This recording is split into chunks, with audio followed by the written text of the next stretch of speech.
దేవుడికి స్తోత్రం. దేవుని నామానికి మహిమ కలుగును గాక. దేవుడి సంఘానికి మహిమ కలుగును గాక. దేవుని బిడలకు మనకు నిత్యము మేలు కలుగును గాక. దేవునికి స్తోత్రం. మరి సిలువ ధ్యానాలు 29వ రోజులోకి మనం ప్రవేశించాం. అందును బట్టి దేవునికి హృదయపూర్వకంగా కృతజ్ఞాస్తుతులు చెల్లిస్తున్నాం. కాబట్టి ప్రియమైన వాళ్ళారా, మరి ఈ సమయంలో ఒక శ్రేష్టమైన అంశాన్ని మనం ధ్యానం చేసుకుందాం. చాలామంది క్రైస్తవుల జీవితాల్లో, రక్షణ పొందిన వారి జీవితాల్లో, క్రైస్తవ విశ్వాసుల జీవితాల్లో, దేవుని యందు భయభక్తులు కలిగిన వారి జీవితాల్లో, లెంట్ డేస్ క్రమము తప్పకుండా 40 రోజులు పాటిస్తున్న వారి జీవితాల్లో కొన్ని సమస్యలు చూస్తూ ఉంటాం. ఇలాంటి సమస్యలు, ఇలాంటి పరిస్థితులు గమనించినట్లయితే కొన్నిసార్లు వారి జీవితాల్లో చాలా లాంగ్ సఫరింగ్స్ చూస్తుంటాం. ఎంత దేవుని యందు భయభక్తులు కలిగి సంఘానికి క్రమముగా వస్తూ ఆరాధన చేస్తూ, వాక్యము చదువుతూ, ప్రార్థన చేస్తూ భయభక్తులుగా ఉన్నప్పటికీ కూడా వారి జీవితంలో కొన్ని లాంగ్ సఫరింగ్స్, దీర్ఘకాలిక వ్యాధులు, కొన్ని రోగాలు వేధిస్తూ ఉంటాయి. ఎంత చేసినా, ఎంత కష్టపడినా కూడా వారికి కలిసి రావడం లేదు అని చెప్తూ ఉంటారు.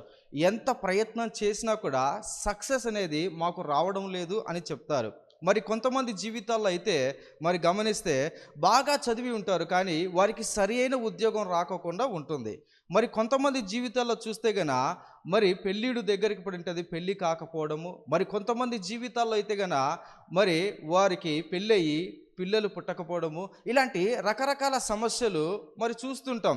అయితే నా ప్రశ్న, మనందరం కూడా దేవుని యందు భయభక్తులు కలిగిన వారమే కదా, దేవుణ్ణి ఆశ్రయించిన వారమే కదా, ప్రార్థన చేస్తున్న వారమే కదా, రెగ్యులర్గా మనం సంఘానికి వచ్చే వారమే కదా, ఎందుకు ఇలాంటి సమస్యలు, లాంగ్ డెబ్ట్ అంటే ఎక్కువ కాలం అప్పు సమస్యలతో, ఆర్థిక సమస్యలతో వేధింపబడ్డాం. ఎదుగుదల లేక అక్కడే, ఎక్కడ వేసిన రాయి అక్కడే ఉన్నట్టు కొంతమంది జీవితాల్లో చూస్తూ ఉంటాం. అయితే నా ప్రశ్న, దీనికి సమాధానం ఏంటి? ఎందుకు ఇలా జరుగుతుంది? కొంతమంది చూస్తే కన్నా బయట చూస్తే అన్నుల్లో చాలామంది వారు చక్కగా అభివృద్ధి పొందుతూ ఉంటారు, వృద్ధి పొందుతూ ఉంటారు, ముందుకు వారు దూసుకొని వెళుతూ ఉంటారు. మనందరం కూడా మన వ్యక్తిగతంగా యేసుక్రీస్తు వారిని స్వీకరించినప్పుడు మన పాపాలు ఒప్పుకొని, మన పాపాలు యేసు రక్తముతో చేత కడగబడి ఉంటాయి కదండి. కాబట్టి యేసుక్రీస్తును స్వీకరించాము, బాప్తీసం పొందుకున్నాము, చర్చికి రెగ్యులర్గా వస్తున్నాము. ఇన్ని రోజులుగా మనం యేసుక్రీస్తు వారి రక్తం ద్వారా కడగబడుతున్నప్పటికీ కూడా still we didn't see the development, we didn't see the increase, we didn't see the improvement. Why? కాబట్టి ఈ పరిచయంతో కొద్దిగా వాక్యాన్ని మనం ధ్యానం చేయడానికి ప్రయత్నం చేద్దాం. మనం అంటూ ఉంటాం, ఏది చేసినా కూడా ఇద్దరిని మాత్రం ఖచ్చితంగా 2 విషయాలు అంటుంటాం. ప్రతిదానికి కూడా పాపమే కారణం, రెండవది ప్రతిదానికి కూడా దుష్టుడే కారణం కదండి. ఏవి చేసినా కూడా నాకు కలిసి రావడం లేదంటే అది ఎక్కడో ఒక పాపానికి లింక్ అయి ఉంటుంది, లేకపోతే దుష్టుడు, సాతాను, అపవాది అడ్డుతూ ఉంటాడని మనము భావిస్తూ ఉంటాం. కాబట్టి ప్రియమైన వాళ్ళరా, మన జీవితాల్లో చూస్తే ప్రతి ఒక్కరం కూడా, ఇక్కడ కూర్చున్న ప్రతి ఒక్కరం కూడా మన పాపాలను ఒప్పుకున్న వారమే, యేసుక్రీస్తు రక్తము చేత కడగబడిన వారమే, దేవుని యందు భయభక్తులు కలిగిన వారమే. అయినప్పటికీ కూడా ఎందుకు ఇంకా అభివృద్ధి, ఇంకా ఎందుకు మన జీవితాల సక్సెస్ చూడకపోవడం అనేది మూల కారణముగా ఉంది. బైబిల్లో చూస్తే అనేక పాపాలు ఉన్నాయి. దాదాపుగా ఒక 13 రకాల పాపాల గురించి బైబిల్లో వ్రాయబడి ఉంది. మనందరికి కూడా తెలుసు, పాపం అంటే ఆజ్ఞ అతిక్రమము పాపము. బైబిల్ సెలవిస్తుంది, సకల దుర్నీతి కూడా పాపము, ప్రతి ఒక్క చెడు పనులు చేయడం కూడా పాపము. హల్లెలూయా. పాపం అంటే హీబ్రూ లాంగ్వేజ్లో చూస్తే పాపం అంటే గురి తప్పుట. ఎక్కడికి నువ్వు చేరాలో, ఏ గమ్యానికి చేరాలో, నువ్వు ఏ విజయాన్ని పొందాలో, ఏ విధంగా నువ్వు ఉండాలో, ఏ విధంగా నువ్వు జీవించాలో ఆ గురి తప్పబడమే పాపము. మనం చేసే చెడు పనుల వలన ఈ పాపం అనేది సంక్రమిస్తూ ఉంటుంది. ఫైనల్గా చూస్తే విశ్వాస మూలముకు కానిది ప్రతిదీ కూడా పాపమే అని బైబిల్ సెలవిస్తూ ఉంది. ఈ పరిస్థితుల్లో గమనించినట్లయితే దేవునికి విరోధంగా నువ్వు మాట్లాడే ప్రతి మాట, నువ్వు చేసే ప్రతి ఒక్క చర్య, నువ్వు చూసే చూపు, నీ మాటలు, నీ విధానము అన్నీ కూడా మరి దేవునికి వ్యతిరేకంగా ఉంటే అవన్నీ కూడా పాపముగా మరి ఎంచబడినట్టుగా మనం చూస్తాం. ఈ పరిస్థితుల్లో మరి ఇంకా సక్సెస్ రాకపోవడానికి, ఇంకా నీ లైఫ్ సెట్ కాకపోవడానికి, ఇంకా నీవు దేవునిలో స్టేబుల్గా ఉండకపోవడానికి మరి విశ్వాసం లేకపోవడం కారణం అంటారా? మొట్టమొదటి పాపం అనుకున్నాము, మరి రెండోది చూస్తే విశ్వాసం లేకపోవడం అంటారా? ప్రతి దినం మనం వాక్యం వింటున్నాం. వాక్యము యేసుక్రీస్తు వారి గురించి వాక్యం వినటం ద్వారా ఏం కలుగుతుందండి? విశ్వాసం కలుగుతుంది. సో విశ్వాసం మనకు ఉంది. మరి పాపము దేవుని రక్తం చేత, యేసుక్రీస్తు రక్తం చేత కడగబడింది. అయినప్పటికీ కూడా ఇంకా కొన్ని ఏరియాలో, ఇంకా మన జీవితానికి సంబంధించిన కొన్ని ఏరియాలో ఇంకా సక్సెస్ చూడడం లేదు. ఇంకా కొదువలు ఉన్నాయి, ఇంకా కొరతలు ఉన్నాయి, ఇంకా ఇబ్బందులు ఉన్నాయి, ఇంకా సమస్యలు ఉన్నాయి, ఇంకా వేదనలు ఉన్నాయి. ఇక్కడ ఎవరైనా సమస్య లేని వారు ఉన్నారు? ఒకరు చేయతండి. ఏదో ఒక సమస్య, ఏదో అది చిన్నదో పెద్దదో కానీ ఒక సమస్య చేత మనము వేధించబడుతూ బాధింపబడుతూ ఉంటాం. కాబట్టి పురమైన వలరా మరి పాపము ఆయన రక్తము ద్వారా, ఆయన నామము ద్వారా మరి మనకు మరి కడగబడి ఆయన మరి మన పాపాలకు క్షమాపణ పొందుకున్నట్టు మనం గమనించగలుగుతాం. హల్లెలూయా. మరి గత కొన్ని రోజుల నుంచి కూడా చూస్తే మన పాస్టర్ గారి ద్వారా మనం నేర్చుకుంటున్నాం యేసుక్రీస్తు రక్తము ఏమి చేసింది, యేసుక్రీస్తు రక్తం ద్వారా మనకి ఏమి కలిగిందని మనం చదువుతూ ఉన్నాం. హల్లెలూయా. కాబట్టి పురమైన వాళ్ళరా ఒక్కసారి ఎఫెసీయులకు రాసిన పత్రిక 1వ అధ్యాయము 7వ మాట చదవండి.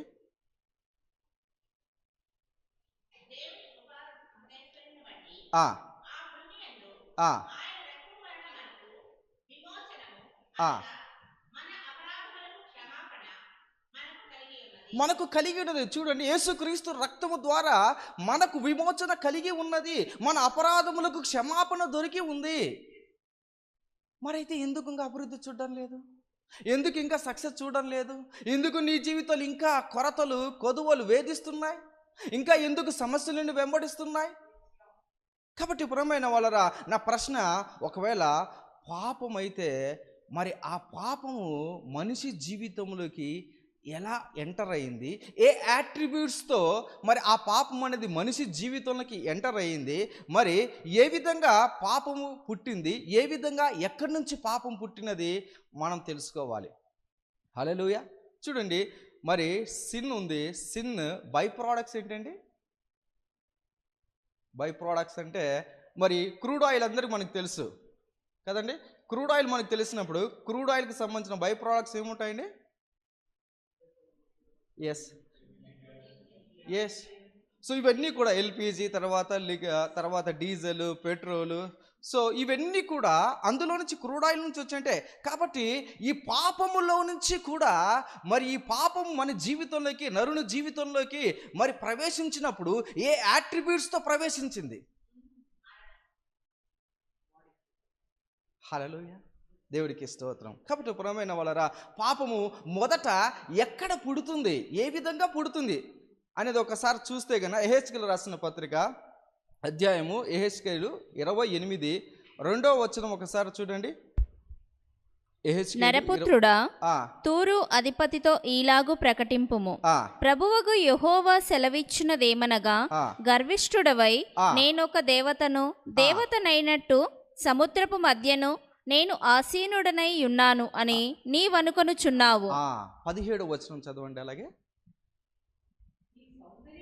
నీ సౌందర్యము చూచుకొని నీవు గర్వించిన వాడవై నీ తేజస్సు చూచుకొని నీ జ్ఞానమును చెరుపుకొంటివి, కావున నేను నిన్ను నేలను పడవేసెదను. ఎవరి గురించి రాయబడిందండి ఇది? మొట్టమొదటగా పాపానికి మూల కారణమైన అపవాది సాతాను ఎక్కడంట? హృదయములో పుట్టుతుంది మొట్టమొదటగా. హల్లెలూయా. కాబట్టి పునమైన వలరా, పాపము హృదయములో పుట్టుతూ ఉంది. మరి ఆ పాపము ఎలా మరి సాతాను నుంచి, అపవాదు నుంచి మనిషిలోనికి ప్రవేశిస్తుంది? ఈ పాపం అనేది మరి మ్యాథ్స్లో ఆల్జిబ్రాలు చూసుకుంటే ఇట్లా 2 రౌండ్ సింబల్స్ ఉండి ఇలా ఇలా సర్కిల్స్ ఉంటూ ఉంటుంది. మ్యాథ్స్ అనేది చదువుకున్నాము కదా.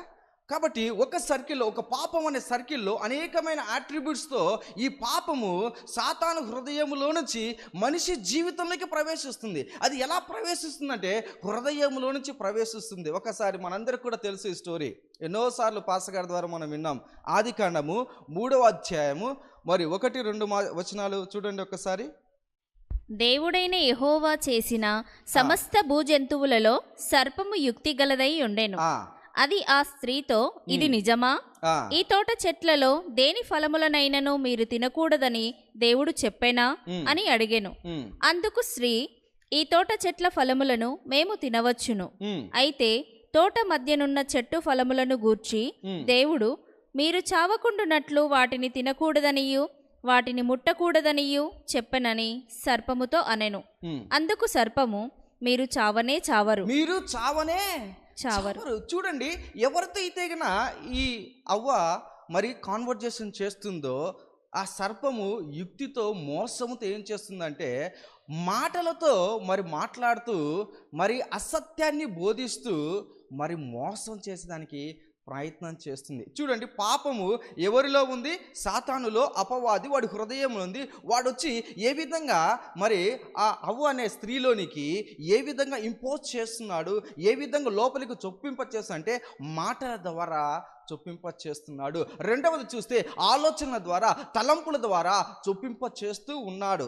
చూడండి ఒకసారి, అబద్ధాన్ని మరి చొప్పింప చేస్తూ ఉన్నాడు. ఈ పండు తినవచ్చు అంటే తినకూడదని దేవుడు చెప్పాడు అంటే మరి దానికి సాతాను ఏం చెప్తుందంటే తింటే మీరు చావనే చావరు.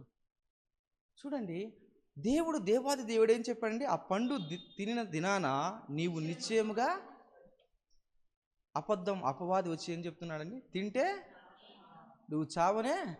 చూడండి, ఈ తలంపులు, ఈ ఆలోచన ద్వారా, ఈ మాటల ద్వారా ఏమి నిర్ణయానికి హవ్వ వస్తుందంటే తిందాం, ఏమవుతుంది చూద్దాం, అంతేనా అండి? దేవుని మాటను మర్చిపోయినట్టుగా, దేవుని మాటను నిర్లక్ష్య పెట్టినట్టుగా, దేవుని మాటను పూర్తిగా త్రోసివేసినట్టుగా మనం అక్కడ గమనించగలుగుతాం. మాట, ఆలోచన. కాబట్టి పురమైన వాళ్ళరా, అపవాది ఏం చేస్తున్నాడంటే మరి దేవుని పిల్లలకు మరి అన్నీ కలిగి ఉన్న ఆదాము, అవ్వ అంటే మరి దేవుని సన్నిధిలో ఉండేవారు, వారు మహిమ పొందిన వారు, వారు బలము కలిగిన వారు, వారి శక్తి కలిగిన వారు, వారు దేవుని స్వరూపంలో ఉన్నవారిని ఏం చేస్తుందంటే మాటల చేత మోసము చేస్తూ, తలంపులు, ఆలోచనలు మరి అటాక్ చేస్తూ మరి ఏం చేస్తుందంటే పాపాన్ని లోపల ఇంజెక్ట్ చేస్తుంది. ఓవర్ పీరియడ్ ఆఫ్ 6 నెలలు వీరితో సహవాసం చేస్తే వీరు వారైపోతారు. పాపం రోజు కాన్వర్జేషన్ ఉంటుంది, మాట్లాడుకుంటా. కాబట్టి ప్రియమైన వారు ఒకసారి చూడండి, ఏం చేస్తుంటే ఈ పాపం అనే విత్తనాన్ని అపవాది ఏం చేస్తున్నాడంటే తీసుకెళ్ళి అవ్వ హృదయంలోకి వేస్తున్నాడు. జాగ్రత్తగా వినాలి.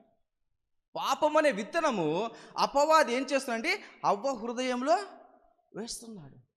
పాపం అనే విత్తనాన్ని వేసినప్పుడు ఏం చేస్తున్నారంటే ఆ విత్తనం లోపల స్వీకరించబడి హృదయంలో నాటుకొని ఆ విత్తనం ఫలించి ఏమవుతుందంటే బయట క్రియారూపంగా మారిపోతుంది. అప్పుడు ఇమీడియట్గా చూస్తే గన 6వ వచనం అక్కడ చూస్తే గన అప్పుడు ఆ పండు చాలా రమ్యముగా కనిపించినట్టుగా, అందమైనట్టుగా, ఒకసారి చదవండి. స్త్రీతో చెప్పగా స్త్రీ ఆ వృక్షము ఆహారమునకు మంచిదియు, కన్నులకు అందమైనదియు, వివేకమిచ్చు రమ్యమైనదియు నయ్యుండుట చూచినప్పుడు. అంతకు ముందు కనిపించలేదండి? ఎన్నోసార్లు మనం విన్నాం ఇక్కడే, ఇదే స్టేజ్ పైన. అప్పుడు బాగా కనిపించిందా లేదా?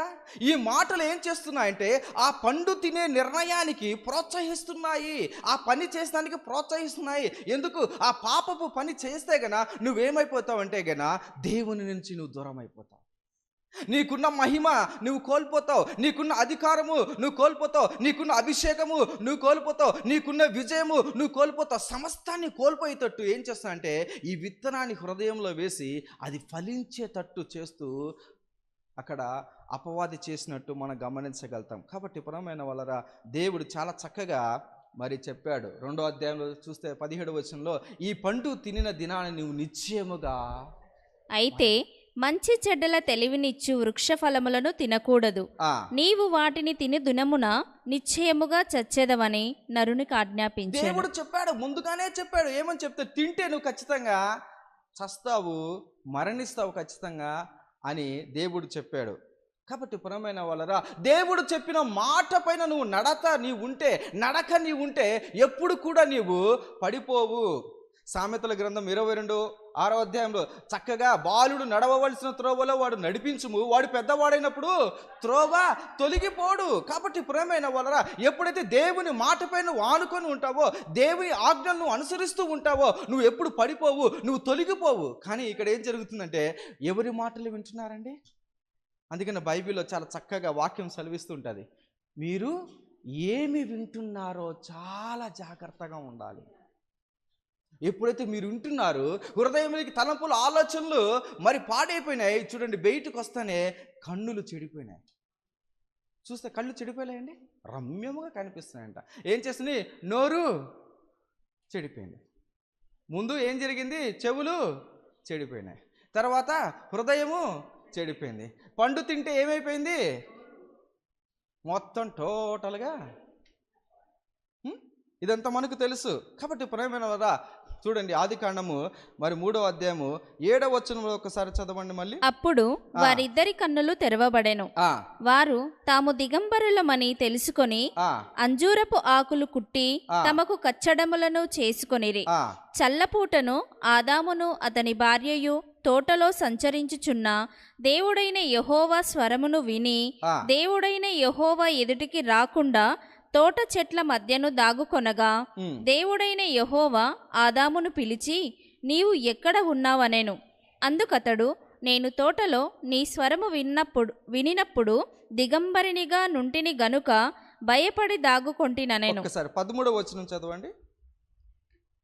అప్పుడు దేవుడైన యెహోవా స్త్రీతో నీవు చేసినది ఏమిటని అడుగగా, స్త్రీ సర్పము నన్ను మోసపుచ్చినందున. ఇదేలా జరిగింది? ఎప్పుడు జరిగింది? స్త్రీ డైరెక్ట్ గా దేవుడితో చెప్తుంది ఏంటంటే, సర్పము నన్ను మోసం చేసింది. నిజం చెప్తున్నారు. అక్కడ అవ్వ చూసినట్లయితే ఎప్పుడు తెలిసింది ఇది మోసపోయినాని? తిన్నప్పుడు, విన్నప్పుడు మోసపోలేదు,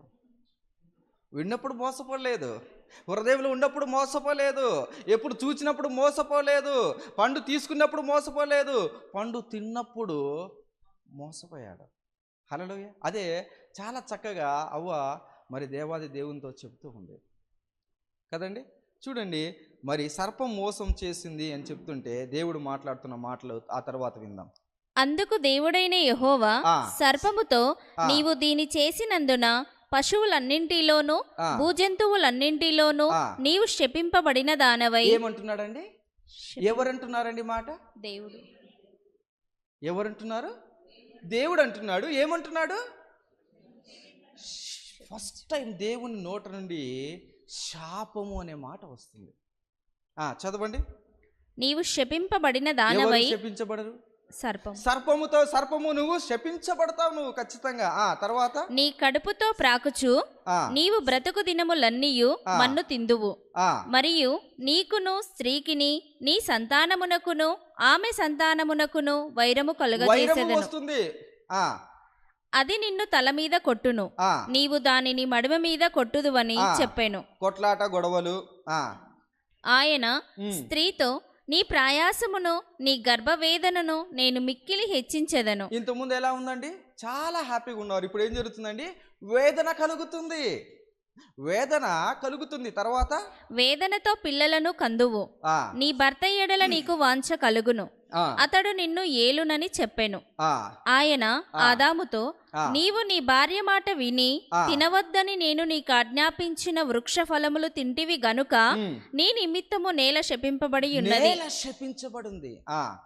ప్రయాసముతోనే నీవు బ్రతుకు దినములన్నీయు దాని పంట తిందువు.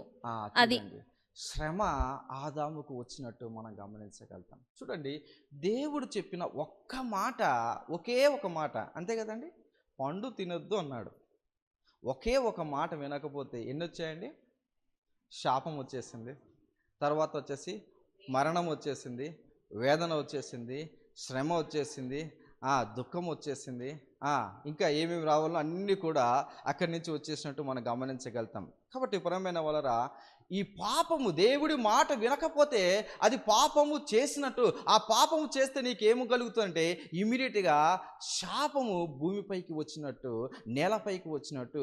వారికి శాపము అంటే ఆదాము అవ్వ కాదు కానీ మరి సర్పానికి శాపం వచ్చినట్టు, వారికి దుఃఖము వేదన కలిగినట్టు మనం గమనించగలుగుతాం. అయితే నా ప్రశ్న, మరి దేవుడు ఎందుకు శాపం అని అన్నాడు? శిక్ష అని చెప్పచ్చు కదా.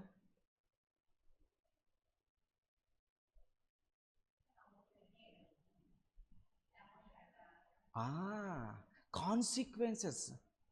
కాబట్టి పాపము అనే మంట ఉంది. ఆ మంట పైన డిసెంబర్లో అందరూ కూడా చలి కాచుకుంటుంటారు ఊర్లో అయితే కన్నా కదండి. ఊర్లో చలి కాసుకున్నప్పుడు చలి మంట వేసుకుంటారు ఖచ్చితంగా. మరి అయినప్పుడు దాని మీద వద్దనుకున్నప్పుడు నీళ్లు పోస్తే మంట ఆరిపోతుంది. మంట ఆరిపోయిన తర్వాత ఇంకేముంటుందండి? పొగ వస్తుంది,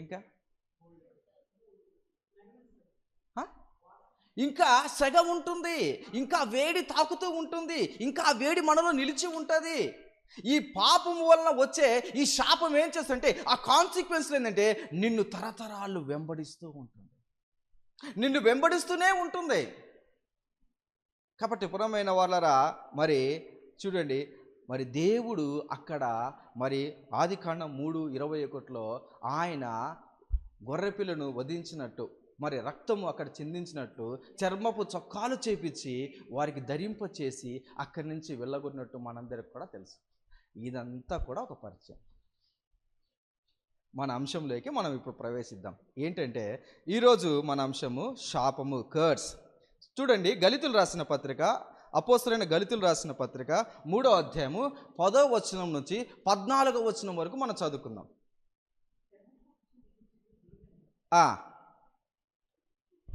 ధర్మశాస్త్రము విధించిన క్రియలకు సంబంధులందరూ శాపమునకు లోనై ఉన్నారు.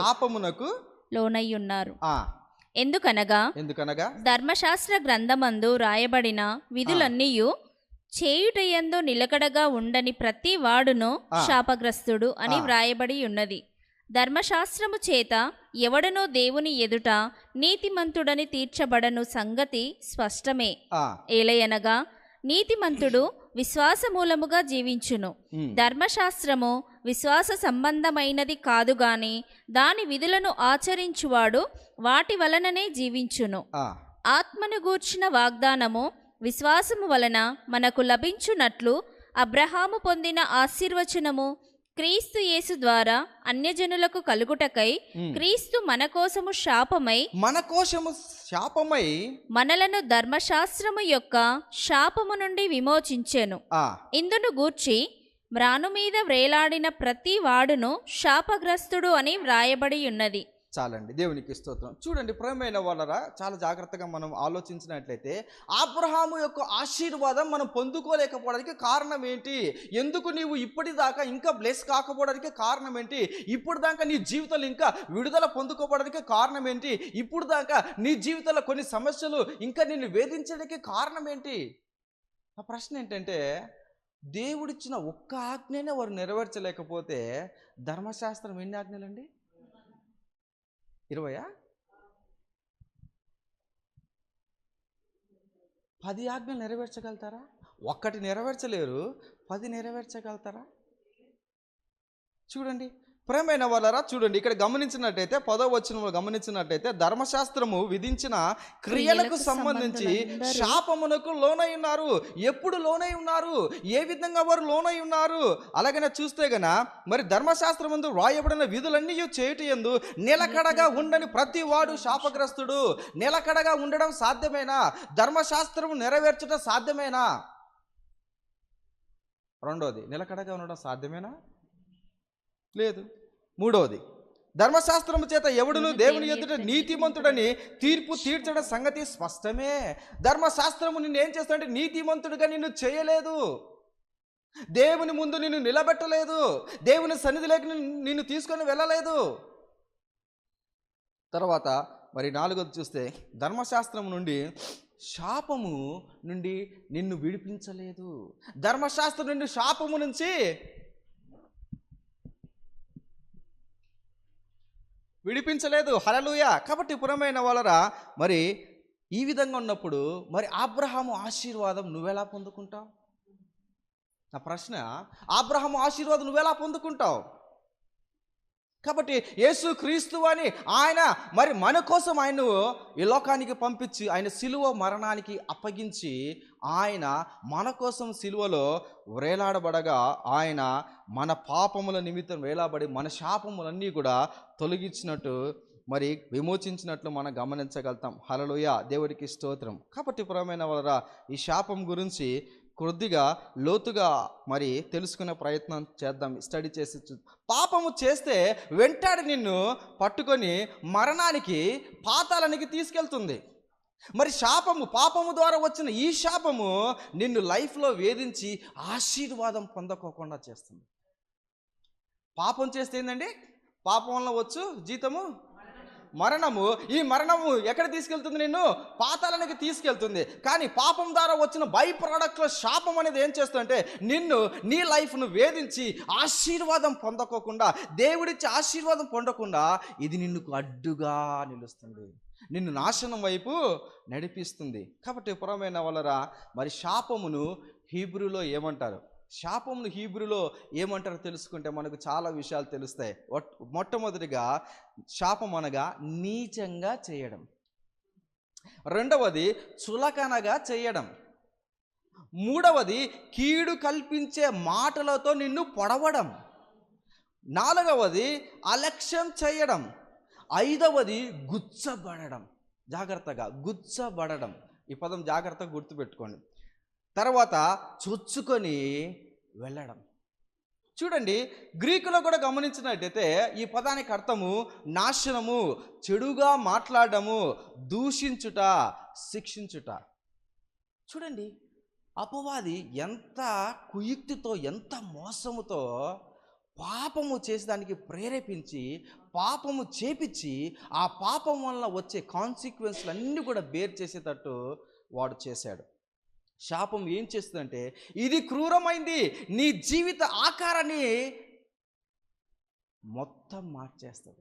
నిన్ను దేవుడు ఏ విధంగా ఉన్నాడో, నిన్ను దేవుడు ఏ విధంగా నియమించాడు, ఆయన స్వరూపంలో నియమించాడు, ఆయన నిన్ను ఒక రాజుగా, ఒక యాజకుడు నిన్ను నియమిస్తే ఆ స్వరూపాన్ని మార్చేస్తుంది, అది అనుభవించుకోకుండా నిన్ను చేస్తుంది. కాబట్టి ఏది నువ్వు అనుభవించాలి దేవుడు ఆశపడ్డాడో, ఈ రోజుల్లో చాలామంది మరి ఆరోగ్యం అనుభవించాలని, కానీ అనుభవించలేకపోతున్నాను. అనారోగ్యంతో చాలామంది ఉన్నారు. ఈరోజు ఆర్థికంగా నువ్వు బలంగా ఉండాలి, శ్రీమంతుడు ఐశ్వర్యవంతుడైన దేవుని కుమారుడు నువ్వెలా ఉండాలి? ఎలా ఉన్నారండి? అప్పులు, ఆర్థిక సమస్యలు వెంటాడుతున్నాయి. చూడండి, ఇది నిన్నేం చేస్తుందంటే వేధించి వెంబడిస్తూనే ఉంటుంది. రెండవది, నిన్ను అనగకొట్టి దీర్ఘకాలము నిన్ను నలగగొట్టుతుంది. ఏం చేస్తుందండి? నిన్ను నలగగొడుతుంది. తర్వాత మూడోది, నీ క్షేమమును క్షేమంగా మారుస్తుంది. నువ్వు already you are blessed person, నువ్వు క్షేమంగా ఉండాల్సిన వాడిని. కానీ పరిస్థితులు చూస్తే, చాలామంది క్రైస్తవులు చూస్తే ఎలా ఉన్నారంటే క్షేమంగా మారిపోయారు. ఇతరులకు మేలుకరంగా, ఇతరులకు దీవెనకరంగా వారు లేరు. వారి కుటుంబానికి వారు ఆ దీవెనకు ఆశీర్వాదకరంగా లేరు. తర్వాత నాలుగోది, దేవుని ప్రణాళికను, దేవుని కోరికను, దేవుని లక్ష్యాన్ని నీ ద్వారా జరిగించుకోకుండా అడ్డుకుంటుంది. నీ భవిష్యత్తును కంప్లీట్గా ఏం చేస్తుంది? ఖతం చేసేస్తుంది. చూడండి, ద్వితీయోపదేశకాండము 28వ అధ్యాయము 29వ మాట చదవండి.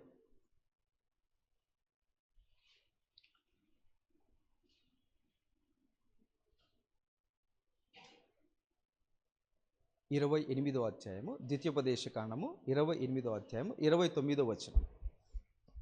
అప్పుడు గుడ్డివాడు చీకటిలో తడువులాడు రీతిగా నీవు మధ్యాహ్నమందు తడువులాడుదువు, నీ మార్గములను వర్ధిల్ల చేసుకొనలేవు. నీ మార్గములను వర్ధిల్ల చేసుకోలేవు. ఎందుకంటే ఈ శాపము నిన్ను వెంబడిస్తుంది, ఈ శాపం నిన్ను అడ్డగిస్తుంది. నువ్వు ఏదైతే చేయాలనుకుంటావో, ఏ సక్సెస్ అయితే నువ్వు పొందాలనుకుంటావో, ఏ జాబ్ అయితే నువ్వు పొందుకోవాలనుకుంటావో, ఏదైతే అబ్రహాం ఆశీర్వాదం పొందాలనుకుంటావో, అడ్డుగా నీకు నిన్ను వేధిస్తూ ఉంటుంది. నీవు వర్ధిల్లలేవు, నీ మార్గంలో ఎక్కడ కూడా నువ్వు సక్సెస్ చూడలేవు. 28వ అధ్యాయం 14వ వచనం చదవండి. 28వ అధ్యాయం, అదే అధ్యాయం 28:14. అన్యుల దేవతలను అనుసరింపకయు వాటిని పూజింపకయు నున్న ఎడల నీవు అనుసరించి నడుచుకొనవలెనని నేడు నేను నీకు ఆజ్ఞాపించుచున్న నీ దేవుడైన యెహోవా ఆజ్ఞలను విని వాటిని అనుసరించి గైకొనిన ఎడల యెహోవా, మెల్లగా చదవండమ్మా. ఒకటి విని, నేను నీకు ఆజ్ఞాపించుచున్న నీ దేవుడైన యెహోవా ఆజ్ఞలను విని వాటిని అనుసరించి గైకొనిన ఎడల యెహోవా నిన్ను తలగా నియమించును గాని తోకగా నియమింపడు. ఈ రోజుల్లో క్రైస్తవులు ఎలా ఉన్నారండి? అలా ఉన్నారా? ఎందుకు? మనం వింటాము, మనకు 2 చెవులు ఉన్నాయి, ఒక చెవిలో వింటాము, ఒక చెవిలో. కాబట్టి ప్రియమైన వారా, నువ్వు ఎప్పుడైతే వింటావో ఆ వినేదాన్ని నువ్వు ఖచ్చితంగా నీ జీవితంలో నువ్వు గైకొనేటట్టు ఉండాలి. హల్లెలూయా.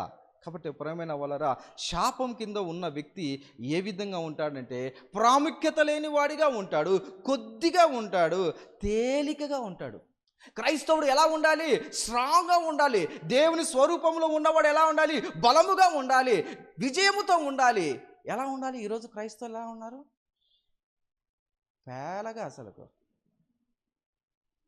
కాబట్టి ప్రియమైన వాళ్ళరా, శాపం కింద మనిషి నరుడు ఎలా వెళ్ళిపోయాడు, ఎలా వెళ్ళిపోతున్నాడు చూడండి ఒకసారి. ఎలా వెళ్ళిపోయారో ద్వితీయోపదేశ కాండము 7వ అధ్యాయము 26వ వచనం చదవండి. ద్వితీయోపదేశ కాండము 7వ అధ్యాయము 26వ వచనం. దానివలే నీవు శాపగ్రస్తుడవు కాకుండునట్లు నీవు హేయమైన దాన్ని నీ ఇంటికి తేకూడదు. ఒక్క నిమిషం అండి. ఏంటండి? హేయమైన దాన్ని నీ ఇంటిలోనికి నువ్వు తేకూడదు. ఇక్కడ చూడండి, అవ్వ ఏం చేసిందండి?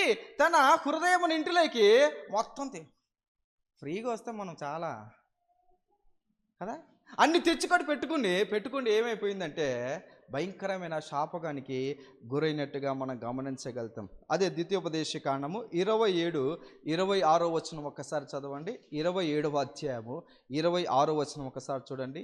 ఈ విధికి సంబంధించిన వాక్యములను గైకొనక పోవుట వలన వాటిని స్థిరపరచని వాడు శాపగ్రస్తుడని చెప్పగా ప్రజలందరూ ఆమేన్ అనవలెను. ఈ విధులు ఏదైతే దేవుడు నీకు ఆజ్ఞాపించాడో, ఏదైతే దేవుడు నీకు ఇచ్చాడో ఆజ్ఞలన్నిటినీ, ఏదైతే దేవుడు నీకు ఇచ్చిన వాక్యాలన్నీ కూడా నువ్వు అనుసరించేటట్టు, గైకొనేటట్టు, నువ్వు స్థిరపరచేటట్టు నువ్వు ఉండాలి. లేకపోతే ఏమైపోతావు అంటే నీకు తెలియకోకుండానే ఒక స్కూప్ అంటే ఒక లోయలోకి, ఒక శాపగ్రస్తమైన జీవితంలోకి నీకు తెలియకుండానే నీవు పడిపోతావు. చూడండి, అవ్వ కూడా సేమ్ ఇదే విధంగా ఇంటిలోనికి తెచ్చుకుంది, అబద్ధాన్ని తెచ్చుకొని పెట్టుకుంది, అసత్యాన్ని తెచ్చుకొని పెట్టుకుంది. ఏదైతే దేవుడు చేయమన్నాడో అది చేయకుండా, ఏదైతే చేయొద్దనుకున్నాడో అది మాత్రము చేసి ఆమె పాపముతో పాటు శాపమును కూడా కొని తెచ్చుకున్నట్టు మనం గమనించగలుగుతాం. దురాశ దుఃఖానికి కదండి. ఏంటండి? ఆల్రెడీ దేవుడు ఆయన స్వరూపంలో నువ్వు చేసినప్పుడు నీవు దేవుడై ఉంటే గనా మళ్ళీ దేవదూతల వల్ల నువ్వు ఎందుకుంటావు? కాబట్టి ప్రియమైన వాళ్ళరా, ఏ విధంగా నువ్వు ఉండాలో, ఏ విధంగా నువ్వు జీవించాలో దేవుడు ఈ మాటలు మనకు తెలియచేస్తున్నాడు.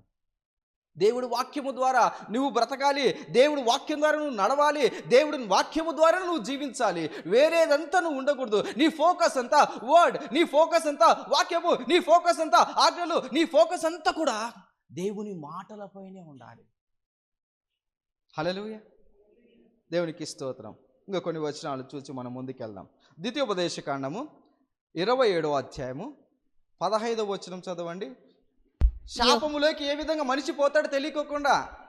చదవండి ఒకసారి. యెహోవాకు హేయముగా శిల్పి చేతులతో మలచిన విగ్రహమునే గాని పోత విగ్రహమునే గాని చేసి చాటున నుంచువాడు శాపగ్రస్తుడని. ఉంచువాడు.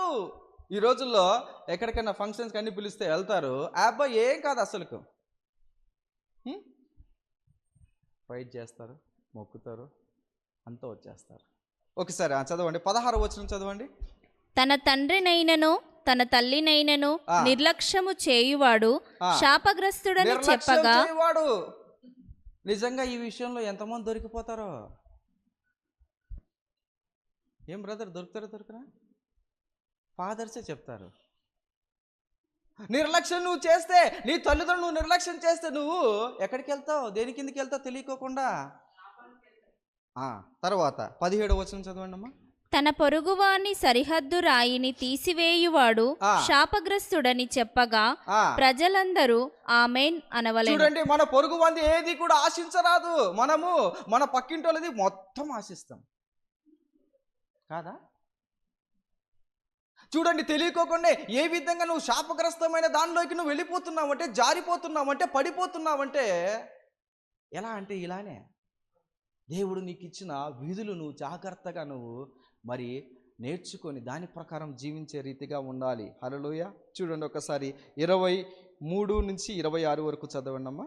తన అత్తతో శయనించువాడు శాపగ్రస్తుడని. చూస్తే భయంకరంగా వ్యభిచారము, భయంకరంగా జారత్వము ఎక్కడా భయంకరంగా ఏలుతూ ఉంది, విచ్చలవిడితనం. కాబట్టి పునమైన వాళ్ళరా, ఇవన్నీ కూడా మనిషి, నరుడు, దేవుని ప్రజలు ఎక్కడికి వెళ్ళకోకుండా దానికి ముందుగానే మనకు చెప్పి పెట్టాడంటే గన శాపగ్రస్తమైన దానికి నువ్వు వెళ్ళకోకుండా ఉండాలని ఇవన్నీ కూడా బైబిల్లో రాయబడి ఉన్నాయి. కాబట్టి పునమైన వాళ్ళరా, ద్వితీయోపదేశ కాండము 21-23 వచనం చదువుకుందాం. ద్వితీయోపదేశ కాండము 21-23. అతని శవము రాత్రివేళ అమ్రాను మీద నిలవకూడదు. వ్రేలాడదీయబడిన వాడు దేవునికి శాపగ్రస్తుడు గనుక నీ దేవుడైన యెహోవా స్వాస్యముగా నీకిచ్చుచున్న దేశమును నీవు అపవిత్రపరచకుండునట్లు అగత్యముగా ఆ దినమున వానిని పాతిపెట్టవలెను. చూడండి ప్రియమైన వాళ్ళరా, దేవునికి ఎప్పుడైనా కూడా దేవుడు చెప్పిన మాట వినకపోతే, దేవుడు చెప్పినట్టు చేయకపోతే నీ పరిస్థితి ఏ విధంగా ఉందంటే శాపగ్రస్తుడు. ఫైనల్ స్టేజ్ ఏంటంటే మరి వేలాడపడ్డం. కాబట్టి ప్రియమైన వారా, ఆది కాండంలో ఈ పాపము వలన వచ్చే శాపము స్టార్ట్ అయ్యి మరి ప్రకటన గ్రంథం వరకు కూడా చూస్తే ఇది ట్రావెల్ అవుతూనే పోతుంది. 22 అధ్యాయం వరకు కూడా చూస్తే ట్రావెల్ అవుతూనే పోతూ ఉంటుంది. కాబట్టి మోసముతో మరి తెచ్చుకున్న, అబద్ధముతో తెచ్చుకున్న, అసత్యముతో తెచ్చుకున్న, అన్యాయము తెచ్చుకున్న ఏదైనా కూడా నీకేం కలిగిస్తుందంటే శాపమును తీసుకొని వస్తుంది. మనందరికి కూడా తెలుసు. చూద్దామా ఒకసారి ఆది కాండము 27వ అధ్యాయము 12-13 వచనాలు చదువుదాం. 27వ అధ్యాయము 12-13 వచనాలు. ఒకవేళ నా తండ్రి నన్ను తడవి చూచును, అప్పుడు నేను అతని దృష్టికి వంచకుడనుగా తోచిన ఎడల నా మీదికి శాపమే గాని ఆశీర్వాదము తెచ్చుకొననని చెప్పారు. ఎవరంటున్నారండి? యాకోబు అంటున్నాడు. ఎవరితో అంటున్నాడు? తల్లితో. తల్లి ఏముంటుందో చదవండి 13వ వచనంలో. అయినను అతని తల్లి, నా కుమారుడా, ఆ శాపము నా మీదికి వచ్చునుగా. శాపము నా మీదికి వచ్చును. అమ్మగారు అనుకున్నారు నా ఒక్కదాని వరకే ఉంటుందేమో అని. చూడండి, తల్లి శాపమును నేర్పిస్తున్నట్టుగా మనం చూడగలుగుతాం. యాకోబు వద్దంటున్నా కూడా దొంగలించబడాలి, దొంగతనంతో బ్లెస్సింగ్స్ తీసుకోవాలి, మోసంతో బ్లెస్సింగ్ తీసుకోవాలి, అబద్ధంతో బ్లెస్సింగ్స్ తీసుకోవాలని అక్కడ యాకోబు తల్లి అయిన రిబ్కా చేసినట్టు మనం గమనించగలుగుతాం. చివరికి చూస్తే ఎలాంటి జీవితం జీవించాడంట యాకోబు. ఒకసారి 47వ అధ్యాయం ఆది కాండం 47 9వ వచనం చూడండి. యాకోబు, నేను యాత్ర చేసిన సంవత్సరములు 130, నేను జీవించిన సంవత్సరములు కొంచెముగాను దుఃఖసహితమైనవిగా ఉన్నవి. సంతోషంగా ఉన్నాయమ్మా? ఎందుకు మరి? బ్లెస్సింగ్ వస్తే సంతోషంగా ఉండాలి కదా, అట్లా కాదా? కాబట్టి పురమైన వాళ్ళరా, నీవు దేవుని చిత్త ప్రకారం జీవించకుండా, దేవుని మాట ప్రకారం జీవించకుండా నీ జీవితంలో ఇలుటన్నీ ఉంటే అవి శాపగ్రస్తంగా మారిపోతాయి. నీవు భయంకరమైన పరిస్థితులకి, దుఃఖములోకి మరి నెట్టివేయబడతావు. ఒక్కసారి కీర్తనలు పరిశుద్ధ గ్రంథం నుంచి దావీదు మహారాజు రసం కీర్తనలు 119వ అధ్యాయము 21వ వచనం చూడండి. గర్విష్ఠులను నీవు గద్దించుచున్నావు. నీ ఆజ్ఞలను విడిచి తిరుగువారు శాపగ్రస్తుడు. సిలువ ధ్యానాలు జరుగుతున్న 29వ రోజు ఎంతమంది చర్చికి రమ్మంటే ఎక్కడుంటారో. నేనైతే ప్రతి సంవత్సరం సిలువ ధ్యానాల కోసం, ఈ కార్యక్రమం కోసం ఎంతో వేచి చూస్తాను. నాకు చాలా ఇష్టమైన కార్యక్రమం. ఎందుకంటే మరి డేవిడ్ పాస్ గారి ద్వారా స్టార్ట్ చేసినప్పుడు ఆ రోజు నుంచి, ఆ సంవత్సరం నుంచి ఈ సంవత్సరం వరకు కూడా నేను బైబిల్ ఎలా నేర్చుకున్నాను తెలుసా? ఇలాగనే. నీ కళ్ళు, నీ చూపు, నీ మాట ఎక్కడుండాలి తెలుసా? ఎప్పుడు వాక్యం దొరుకుతుందో, ఏ వాక్యం దొరుకుతుందో, ఎలా వాక్యం దొరుకుతుందో, నా జీవితాన్ని ఎలా సరి చేసుకోవాలో, ఎలా నా జీవితాన్ని దేవుని దగ్గరికి నడిపించాలో, ఎలా దేవుని సన్నిధిలో సమీపంగా ఉండాలనో నీ ఆలోచన కలిగి ఉండాలి. హల్లెలూయా. కాబట్టి పునమైన వారా గమనించినట్లయితే ఏం చేస్తున్నాండి? అవిధేయత, అతిక్రమము, అన్యాయము, అపవిత్రత అన్నీ కూడా చోటు చేసుకున్నట్టుగా మనం గమనించగలుగుతాం. రెండవది మనం చూస్తాము సంఖ్యాకాండము 22వ అధ్యాయము 6వ వచనం చూడండి. సంఖ్యాకాండము 22వ అధ్యాయము 6-7.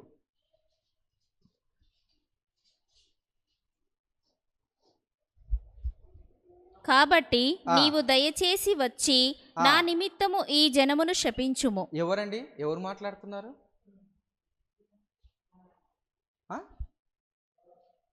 మనం కూడా ఈ స్టోరీ ఇక్కడే విన్నాం. చదవండి. కాబట్టి నీవు దయచేసి వచ్చి నా నిమిత్తము ఈ జనమును శపించుము. వారు నాకంటే బలవంతులు. చదవండి. వారిని హతము చేయుటకు నేను బలమొందుదునేమో.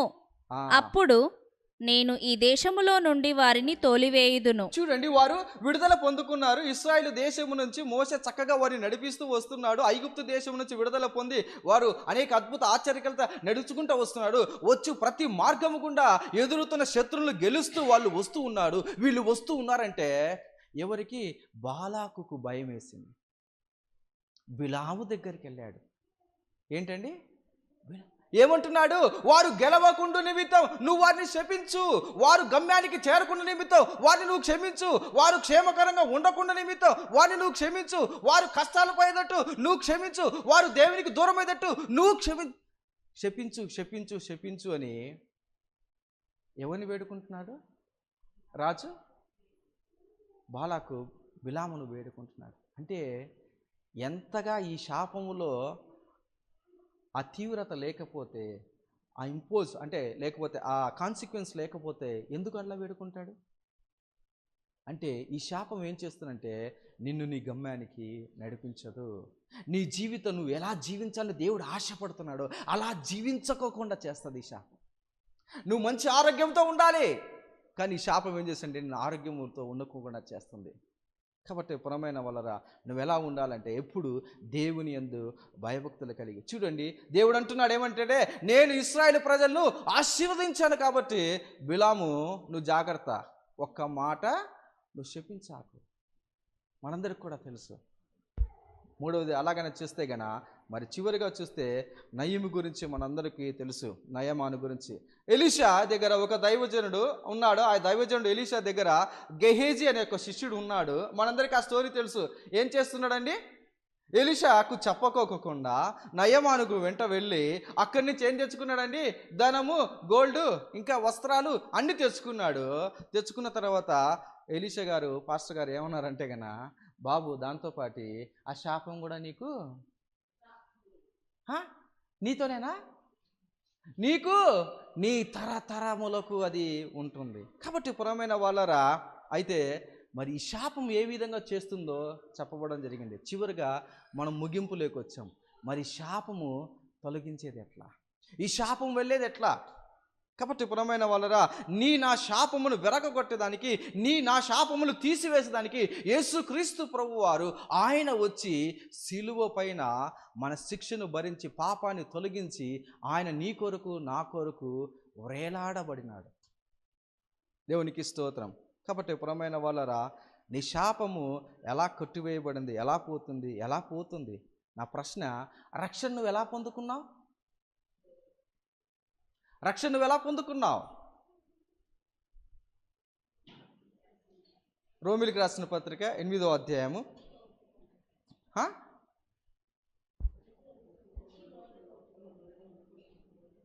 ఒకసారి చదవండి.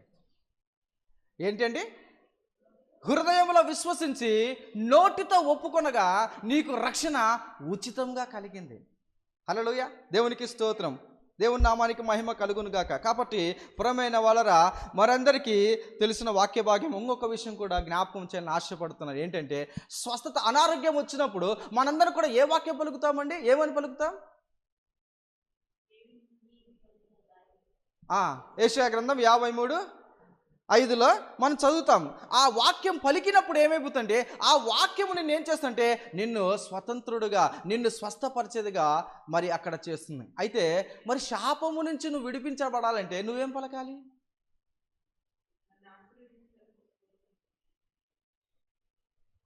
అయిపోయింది, లాస్ట్ 2 minutes అంతే. ఏం పలకాలండి?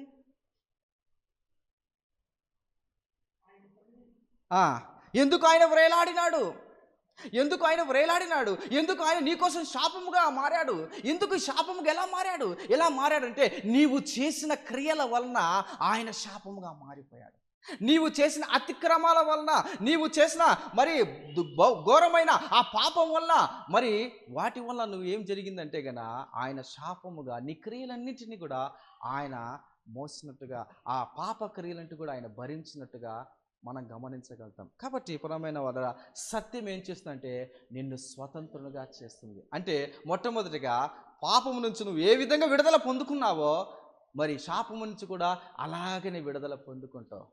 ఎన్ని రోజులు మరి ఉపవాస ప్రార్థన చేయాలి? 40 రోజుల శాపము నుంచి? 21 రోజుల? నో. ఏ విధంగా అయితే నువ్వు రక్షణ పొందుకున్నావో, మరి రక్షణ యేసుక్రీస్తు వారి ద్వారా వచ్చి నువ్వు నమ్ముతున్నావో, ఆయన నా కొరకు నా పాపముల నిమిత్తమై కలువరి సిలువను మోసాడు, కలువరి సిలువలో రక్తము కార్చాడు, ఆయన పొందిన మరణము చేత, ఆయన పునరుత్థానం ద్వారా నాకు రక్షణ కలిగిందని ఏ విధంగా నువ్వు స్వీకరిస్తున్నావో శాపము ఉందని కూడా నువ్వు ఐడెంటిఫై చేయాలి. ఐడెంటిఫై చేసి ఆ శాపము నిమిత్తము నా కోసము ఆయన సిలువలో వ్రేలాడినాడు. ఎస్తమైన తోటలో ముందుగానే ఆయన మరణించుటకు సిద్ధపడ్డాడు. అందుకనే ఆయన సిలువ పైన వ్రేలాడడం అనేది జరిగింది. కాబట్టి పురమైన వాళ్ళరా ఎలాంటి సిచ్యువేషన్ ఉన్నారంటే యూదా మరి జనాంగం, యూదా ప్రజలు అక్కడ పంటికి పన్ను కంటికి కన్ను అనే లా కింద వాళ్ళు నడుస్తూ ఉన్నారు. అందుకనే ఏం చేస్తారంటే ఈ శరీరం ద్వారా నువ్వు ఏ క్రియలు చేసావో, ఈ శరీరం ద్వారా ఏ విధంగా అయితే పాపాన్ని నువ్వు ఆర్జించావో, ఈ శరీరం ద్వారా ఏ విధంగా అయితే శాపాన్ని నువ్వు తీసుకొని వచ్చావో, ఆదాము నుంచి మరి యేసుక్రీస్తు వారి ద్వారా ఏ విధంగా అయితే ఈ శాపాన్ని మరి రన్ అయిందో, యేసుక్రీస్తు వారు ఏం చేస్తారంటే ఈ శాపానికి సంబంధమైన ఈ శరీరాన్ని, శరీర క్రియలు ఏం చేస్తున్నా అంటే మొత్తము దెబ్బల చేత, గాయాల చేత, రక్తము కారేంత వరకు, చిందేంత వరకు ఆయన తన శరీరాన్ని సిలువకు అప్పగించాడు. హల్లెలూయా. కాబట్టి పురమైన వారరా, అందుకనే మరి కొలస్సీలు రాసిన పత్రిక 2వ అధ్యాయం 13-15 మొన్న ఆదివారం రోజున చదివాం. ఏంటంటే ఆ చట్టం అనేది ఏం చేస్తుందంటే గన ఈ చట్టము శాపానికి ఉండబడిన ఆ చట్టాన్ని కొట్టివేసేటట్టు దేవుడు ఏం చేస్తాడంటే పాపాన్ని ముందుగా సిలువలో ఏం చేస్తాడంటే పాపానికి, ఒకసారి చదవండి ఒకసారి. మరియు అపరాధముల వలనను శరీరమందు సున్నతి పొందక యుండుట వలనను మీరు మృతులై ఉండగా దేవుడు వ్రాతపూర్వకమైన ఆజ్ఞల వలన మన మీద రుణముగాను మనకు విరోధముగాను నుండిన పత్రమును మేకులతో సిలువకు కొట్టి దాని మీద చేవ్రాతను తుడిచివేసి. అందుకనే దేవుడు అన్నాడు ఏంటంటే యేసుక్రీస్తు వారు ఎవరైతే నమ్ముకుంటారో వారికి ఎన్నడూ కూడా శాపము వర్తించదు. నువ్వేంటంటే ఈ సత్యాన్ని తెలుసుకుని ఎప్పుడైతే నువ్వు ఒప్పుకోవాలి, ఎప్పుడైతే ఒప్పుకుంటావో విడుదల ఆటోమేటిక్గా నీకు కలుగుతుంది. హల్లెలూయా. కాబట్టి ప్రేమలో ఎందుకు ఆయన సిలువలో నీ కోసం నా కోసం శాపగ్రస్తుడై వ్రేలాడినాడంటే గన ఆయన చట్ట ప్రకారం వెళ్తున్నాడు. అందుకని పంటికి పన్ను కంటికి పన్ను. సిలువలో శాపగ్రస్తుడు ఏమిటి? వేలాడదీస్తాడు. మృతులైన వాడు వేలాడదీస్తాడు. అందుకని ఆయన మరి యేసుక్రీస్తు వారు నీ కోసం నా కోసం ఆయన సిలువలో వ్రేలాడదీయబడినాడు. హల్లెలూయా. కాబట్టి పురమైన వారు ఈ సమయంలో మరి నీ జీవితంలో, నా జీవితంలో ఒకవేళ ఇంకా ఏ ఏరియాలోనా ఇంకా ఒకవేళ శాపానికి సంబంధించిన కాన్సిక్వెన్స్ ఉంటే నువ్వు ఒప్పుకుంటే దేవుడు ఈ దినాన నీకు సంపూర్ణమైన విడుదల ఇచ్చడానికి ఆశపడుతున్నాడు. దేవుడి వాక్య భాగాన్ని దేవుడు దీవించి ఆశీర్వదించును గాక. ఆమేన్. దేవునికి స్తోత్రం. ప్రియ దేవుని బిడ్డలారా, చాలాసార్లు మనకే చాలా ప్రశ్నలు ఉంటాయి. దేవుడు అన్నీ తీసేస్తే ఇంకా నా జీవితంలో ఎందుకు ఈ కష్టాలు ఉన్నాయి? భయపడతాం అవన్నీ అడ్రస్ చేయటకు.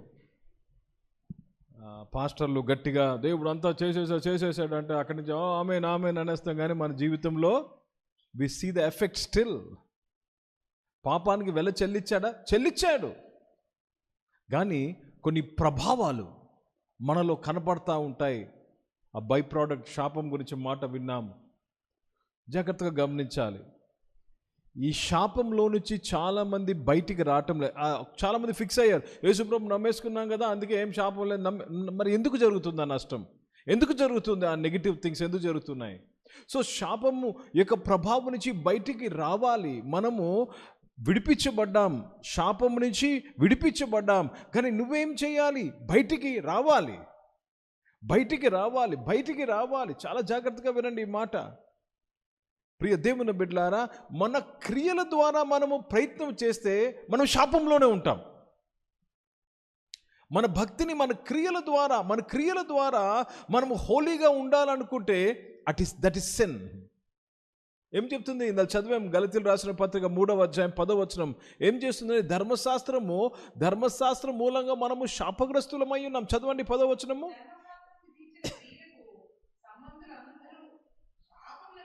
శాపమునకు లోనై ఉన్నారు.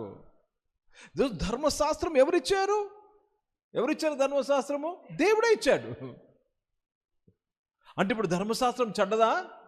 అలాగన రాదు. దేవుడే అంటాడు, పౌలు అంటాడు ధర్మశాస్త్రం మంచిది అంటాడు. కానీ ఇప్పుడు ధర్మశాస్త్రం వల్ల ఏమయ్యారండి? మీరు శాపగ్రస్తులు అయ్యారు. ప్రియ దేవుని బిడ్డలారా, మత్తయి సువార్త 5వ అధ్యాయం 17వ వచనంలో యేసు ప్రభువారు ఒక ప్రొఫౌండ్ స్టేట్మెంట్ ఇస్తున్నాడు ధర్మశాస్త్ర విషయం. మత్తయి సువార్త 5వ అధ్యాయం. ధర్మశాస్త్రమునైనను ప్రవక్తల వచనములనైనను కొట్టివేయ వచ్చితినని తలంచవద్దు. ఇది గుర్తుపెట్టుకోవాలి. చాలా మంది పాస్టర్లు బ్లా బ్లా బ్లా చీచీ ఏదో అనేస్తా ఉంటారు, కానీ యేసు ప్రభు పలికిన మాట చూడండి, ధర్మశాస్త్రం విషయమై దాన్ని కొట్టివేయటకు నేను రాలేదు గాని నెరవేర్చుటకే గాని కొట్టివేయుటకు నేను రాలేదు. అంటే యేసుక్రీస్తు వారు ఇప్పుడు ధర్మశాస్త్రం వల్ల ఏంటండి శాపగ్రస్తులమయ్యాము. ధర్మశాస్త్రం నెరవేర్చకపోతే శాపగ్రస్తులమయ్యాము. ఇప్పుడు యేసు ప్రభు ఏమి చేశారు తెలుసండి? మన పక్షముగా ఆ ధర్మశాస్త్రాన్ని నెరవేర్చాడు. ఆ ఎగ్జామ్ ఆయన రాశాడు, ఆ పాస్ సర్టిఫికెట్ మనకిచ్చాడు. అర్థమవుతుందని యేసు ప్రభు నమ్ముకోవడం అంటే ఇదేనండి. He wrote the exam and he gave us the pass, so you are no more. కాబట్టి నువ్వు ట్రై చేయొద్దు.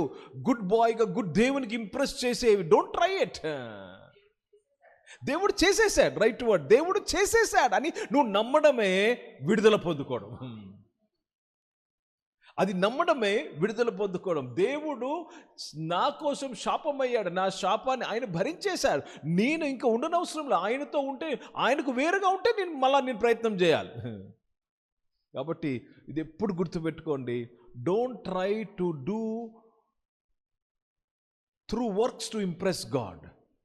నేను ఇలా చేస్తే దేవుడు ఖుషి అవుతాడు, నేను ఇలా చేస్తే, నేను ఇలాగ 100 మందికి భోజనం పెడితే, లేక నేను ఇలా చేస్తే, లేకపోతే నేను చర్చిలో పనాలు తెచ్చి. No, you cannot impress God, not by your నీ క్రియలు బట్టి కాదు. ఎఫీసీ 2:8-9 ఒక్కసారి చదివి ప్రార్థన చేద్దాం. Ephesians chapter 2 verse 8 and 9.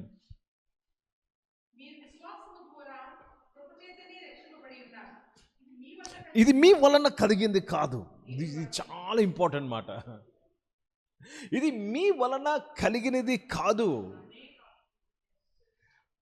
మేము బాగా కనిపెట్టామండి, మేము బాగా ప్రేయర్, మీ వల్ల కలిగింది కాదంటున్నాడు దేవుడు. మీ వల్ల కలిగింది కాదంటున్నారు.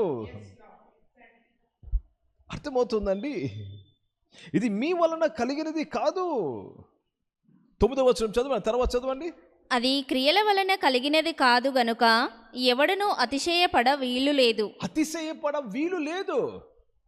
మేమే వాళ్ళ రక్షణ నడిపించాం, మేమే చెప్పాం, చాలా మంది చెప్తా ఉంటారు, అమాయకతో చెప్తారు. వాట్ ఎవర్ ఇట్ ఈస్, మన క్రియలు బట్టి కాదు అది. చదవండి. మరియు వాటి యందు మనము నడుచుకొన వలనని దేవుడు ముందుగా సిద్ధపరిచిన సత్క్రియలు చేయుటకై మనము క్రీస్తు యేసునందు సృష్టింపబడిన వారమై ఆయన చేసిన పని అయి ఉన్నాము. సత్క్రియ ఒకటే అండి, ఆయన యందు విశ్వాసం ఉంచడం, అంతే.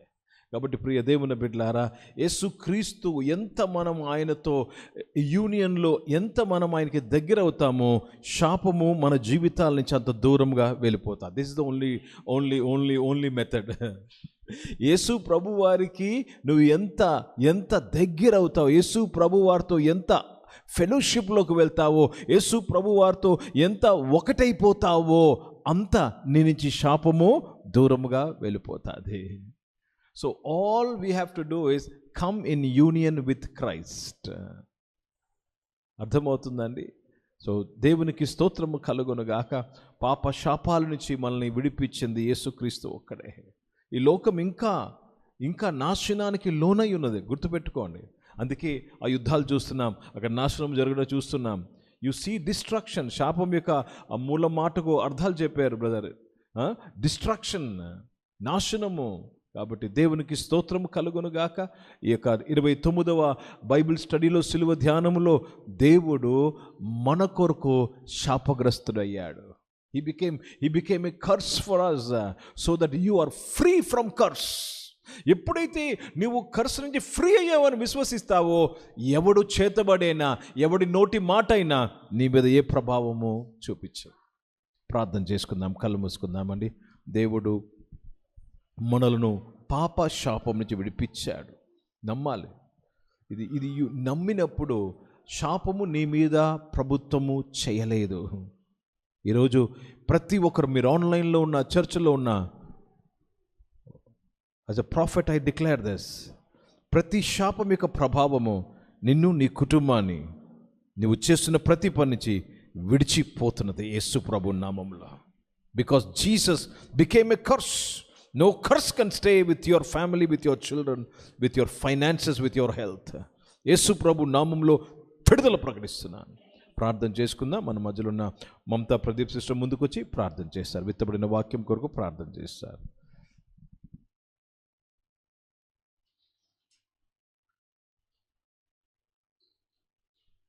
పరిశుద్ధుడా సర్వోన్నతుడా, సర్వశక్తివంతుడా, కృపా సమృద్ధి కలిగిన దేవా, నీకు స్తోత్రాలు ప్రభా.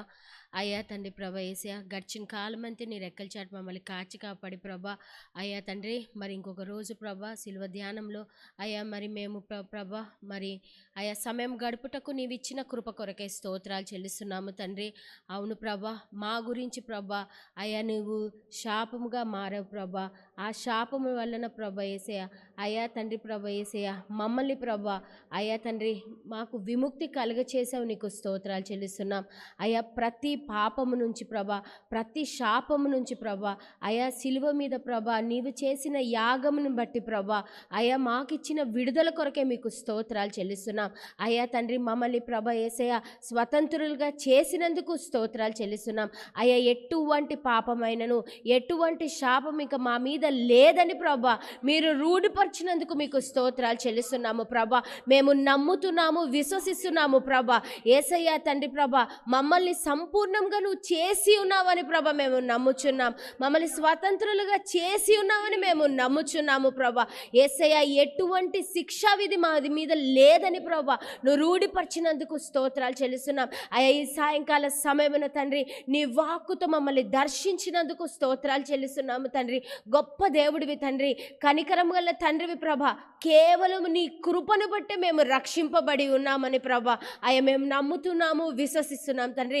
ఈ మాటలు ప్రభా మా హృదయంలో ఉంచుకొని అయ్యా తండ్రి ప్రభా నీవు చేసిన మేళ్ల కొరకే మేము కృతజ్ఞతాస్తుతులు చెల్లించే భాగ్యం మాకు అనుగ్రహించమని అయ్యా తండ్రి ప్రభా. అయ్యా తండ్రి ప్రభా ప్రతి విషయంలో ప్రభా అయ్యా నీ కృపను తలంచుకుంటూ నీకు కృతజ్ఞతాస్తుతులు చెల్లించే భాగ్యం మాకు అనుగ్రహించమని అయ్యా తండ్రి ప్రభా. అయ్యా నీ కృపా కనికరంతో మమ్మల్ని నింపమని తండ్రి, నీ కాపుదల మాకు అనుగ్రహించమని, నీకే సమస్త సమస్త మహిమ ఘనత ప్రభావం ఆరోపిస్తూ ఈ కొద్ది వినపం మా యేసు క్రీస్తు పేరట అడిగి వేడుకొంచున్నాం తండ్రి, ఆమేన్.